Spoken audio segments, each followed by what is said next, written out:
დღევანდელი ბრიფინგის თემა შედან ეხება ყიზილდიდის ყინულის სახლს, რომელიც როგორც ხედავთ, მავნებელი ადგილობრივი ხელისუფლების პირობებში ესე გამოიყურება ჩანგრეულად. როგორც იცით, ყინულის სახლის მშენებლობა საერთო ჯამში დაჯდა 5 მილიონ ლარზე მეტი. დამატებით კიდე აღნიშნული კომპანია შეპესა გილანი 21, რომელიც ახორციელებდა ამ ყინულის სახლის სამშენებლო სამუშაოებს, გადარიცხა 850,000 ლარი.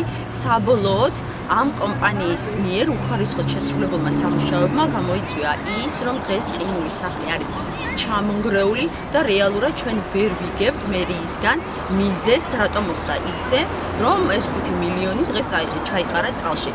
ამ ყინულის სახლს სარგებლობა უნდა მოეტანა ახალგაზრდებისთვის და მოციგურავეებისთვის, მაგრამ ამით რეალურად იხეირა ვიცე-მერმა გია გულორდავამ, რომელიც უშუალოდ ლობირებს კომპანია შეპესა გილანი 21 და თქვენ გახსოვთ ალბათ მერიის ტყუილი, როდესაც მან თქვა, რომ ამ ყინულის სახლისარეაბილიტაციო სამუშაოებს თავის თავზე აიღებდა კულტურის სამინისტრო, როგორც ბოლოს საკრებულოს ხდომიდან გაირკვა, არანაირი კულტურის სამინისტრო არ იღებს თავის თავზეარეაბილიტაციო სამუშაოებს და ის ისე ადგილობრივი ბიუჯეტიდან უნდა გამოიყოს და უნდა მოაკლდეს სხვა მნიშვნელოვან პროექტებს მოსახლეობისათვის. საუბარია 150,000 ლარზე უფრო მეტ, რომელიც ჩვენი ინფორმაციით ისევ შეპესა გილანი 21 უნდა გადაერიცხოს აღდგენითი სამუშაოებისათვის.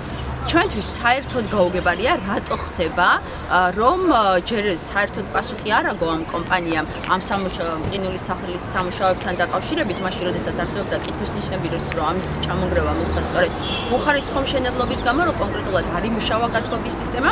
გაუგებარია, რატო ხდება ახლა ისევ ამ კომპანიისათვის საუფლების მინიჭება და რატო ხდება ადგილობრივი ბიუჯეტიდან, მაშინ როდესაც ჩვენ ვიცოდით ზუგდიდის მერიიდან, რომ სწორედ ცენტრალურ ხელისუფლებას უნდა აიღო ეს თავის თავზე.